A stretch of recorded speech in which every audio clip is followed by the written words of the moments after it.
Адамдар өз білімдерін суретті хат, пиктография арқылы хабарлаған.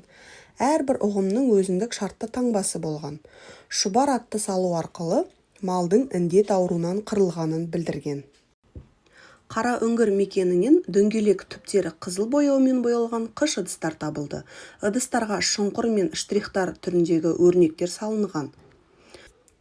Қарағанды облысынан табылған қыш ыдыс толқын тәрізді және геометриялық өрнектермен әшекейленген. Тотемизм адамдардың шығу тегін жануарлар, өсімдіктер немесе табиғат құбылыстармен байланыстырды. Ежелгі адамдар өздерін белгілі бір жануардан таралдық деп есептеген. Сол жануарларды ата тегіміз деп сыйынған. Адамдар табиғаттың дүлей құбылыстарынан сақтану үшін әртүрлі тылсым әрекеттер жасаған. Магиялық әрекеттер құлшылық етіп, сыйыну, құрбандық шалу, қорғайды деген түсінікпен тұмар тағу. Сонымен бірге адамдардың наным сенімі кәсіптің түріне тәуелді болған.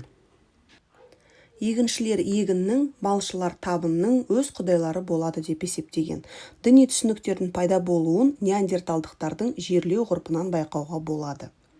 Олар өлімді мәңгі ұйқыға кету деп түсінгендіктен адамдарды бір қырынан жатқызып, бір қолын басының астына салып жерлеген.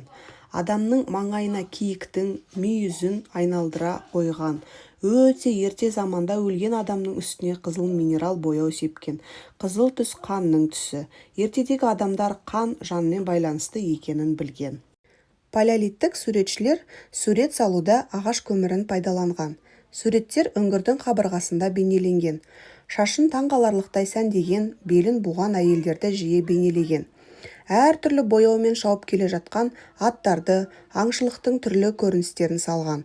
Ертедегі мүсіншілер сүйек пен мүйізден жүгіріп жүрген еліктердің және адамдардың бейнесін ойып жасаған.